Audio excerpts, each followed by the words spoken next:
Assalamualaikum warahmatullahi ta'ala wabarakatuh. Alhamdulillah, Allah subhanahu wa ta'ala masih mengurniakan waktu, masa dan ketika kepada kita untuk bertemu lagi pada halaqah ketiga, iaitu permulaan hayatnya Syekh Abdul Qadir Jailani.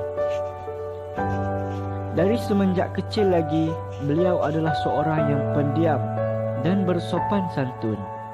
Beliau suka bermenung sambil berfikir dan sangat cenderung kepada mistik, iaitu pengalaman kerohanian.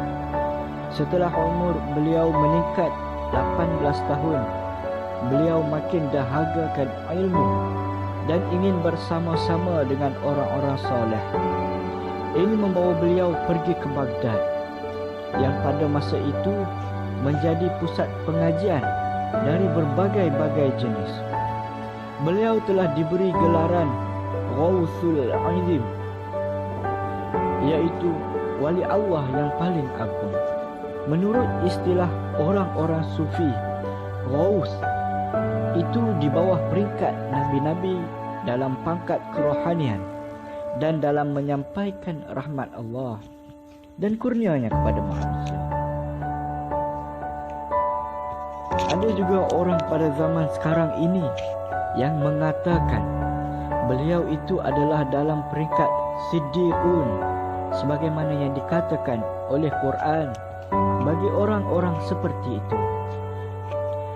Adalah dikatakan bahawa semasa beliau hendak pergi ke Baghdad, ibunya telah memasukkan 80 keping wang emas dalam bajunya dan dijahitkan di bawah ketiaknya.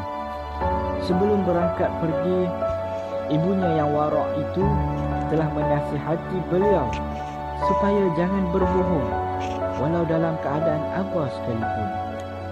Beliau berjanji tidak akan berbohong. Beliau pun pergilah menurut satu kafilah yang hendak pergi ke Baghdad. Di tengah jalan, iaitu di tempat bernama Hamdan, kafilah itu telah diserang oleh sekumpulan penyamun. Namun penyamun itu tidak mengendahkan Abdul Qadir kerana rupanya yang seperti orang miskin sahaja. Tetapi datang seorang penyamun bertanya kepada beliau sama ada beliau ada wang. Abdul Qadir ingat pesanan ibunya supaya jangan berbohong. Lantas beliau berkata, "Ya, aku ada 80 wang emas dijahit dalam bajuku oleh ibuku." Penyamun itu pun terkejut melihat Abdul Qadir bercakap dengan terus terang. Mereka terkejut melihat ada orang yang berterus terang dan tidak mahu berbohong. Mereka bawa Abdul Qadir berjumpa dengan ketua mereka dan beliau disoal begitu juga. Abdul Qadir menjawab seperti tadi juga. Ketua penyamun itu memerintahkan baju beliau dibuka.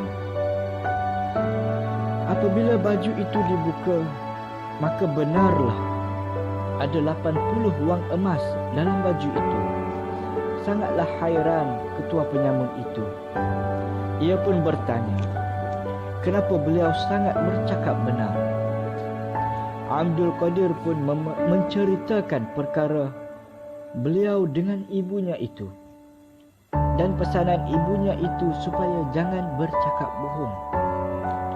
Kata beliau lagi, sekiranya dalam permulaan jalan menuntut ilmu agama itu beliau bercakap bohong, maka ada kemungkinan ilmu agama yang sebenarnya dicarinya itu tidak akan didapati dengan memuaskan hati. Apabila mendengar yang demikian itu, ketua penyamun itu pun bercucuran air mata, menangis, lalu rebah terduduk dan ia terus bertaubat dari segala dosanya yang telah lalu. adalah dilaporkan bahawa ketua penyambut itulah murid beliau yang pertama.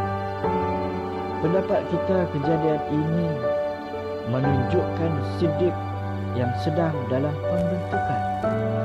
Jika tidaklah kerana sifatnya yang benar itu, maka tentu sekali beliau tidak akan bercakap benar dalam keadaan berbahaya sedemikian itu. Sekian, setakat ini sajalah halaqah kita pada kali ini. Kita akan bertemu lagi pada halaqah keempat, iaitu penuntut di Baghdad, dalam siri kitab Futuhul Ghaib syarahan Syekh Abdul Qadir Al-Jailani. Assalamualaikum warahmatullahi taala wabarakatuh.